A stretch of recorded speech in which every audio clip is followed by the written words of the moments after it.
maybe 10 minutes. Once or twice a day. Anywhere from an hour to 2 hours. Almost all the time. All the time.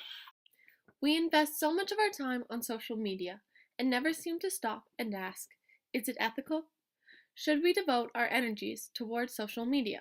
The Rotary Club is constantly asking themselves similar questions around the causes for their efforts. In fact, they stop and question themselves in everything they think, say, and do. It's what keeps this organization honest and ethical. Rotarians use an ethical guide consisting of 4 questions which help them navigate complex decisions, and we are going to put social media to that test. Firstly, is it the truth?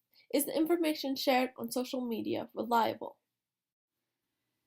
Some of it is and some of it isn't. Some is and some isn't. I'm on Facebook, so I'm thinking that, it depends who your friends are sometimes. Yes and no. I think there's a lot of fake news and alternative facts floating around, so you can't take everything you see on social media at face value. I like to think that the pages I follow provide good information. And we all do, because we accept the things we believe to be true. And social media allows us to tailor our feed around what and who we agree with.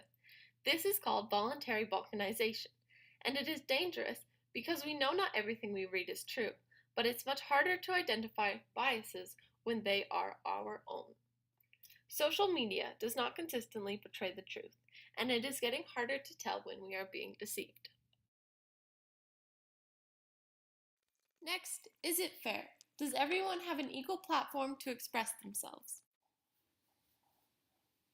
On an individual level, I would say yes, it's sort of a fair and even platform, but when you're talking about corporations, it's probably the more money is involved. It probably is uneven. Obviously, if you have more followers, then more people are going to listen to you.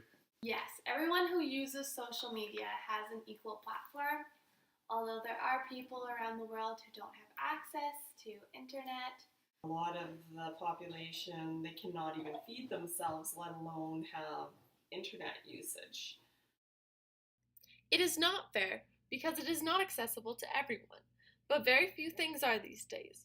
What is so intriguing to teens on social media is how equal it seems on an individual scale.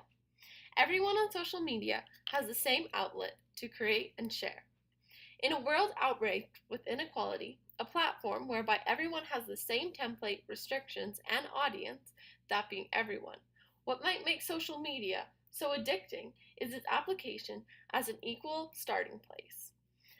Introverts can speak their minds and unknown musicians can receive fame. Social media may not be fair, but to most using it, it is uncommonly equal. Does it foster goodwill and make better friendships? Does social media aid or hinder you in making connections? It helps you make connections with people that are far away from you in different areas, maybe from your past, from other parts of your life that you can connect with.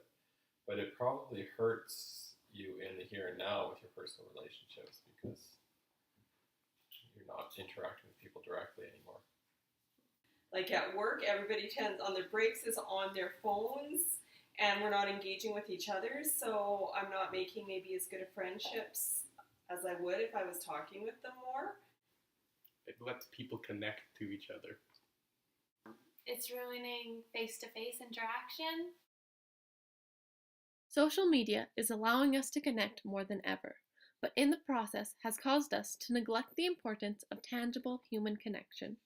We have all had a conversation with someone distracted by their phone, and despite knowing how it feels, we continue to do the same to those we care about.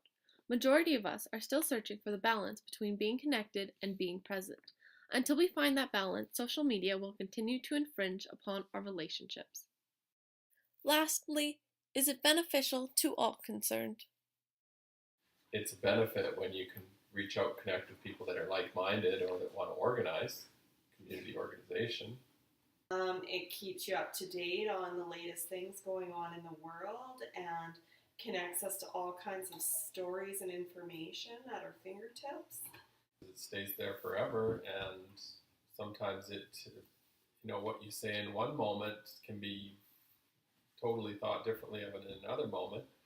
It depends what you use it for. because you can use it to hurt people too. There's a lot of cyberbullying going on over social media, and I think that's a huge problem going on in our society today. Most teens have seen, if not partaken in, or been victim of cyberbullying online. Future generations are being exposed to harm caused by social media, and worst of all, our exposure is so extensive that there may be major consequences in our future. There is no shelter from online bullying. Using social media is like driving a car. It is so common in our society that we often forget how dangerous it can be. So take a moment to stop and ask yourself if the way we use social media is ethical. Does the way we use social media pass the test? Does the way you use social media pass the test? And if the answer is no, well then something has to change.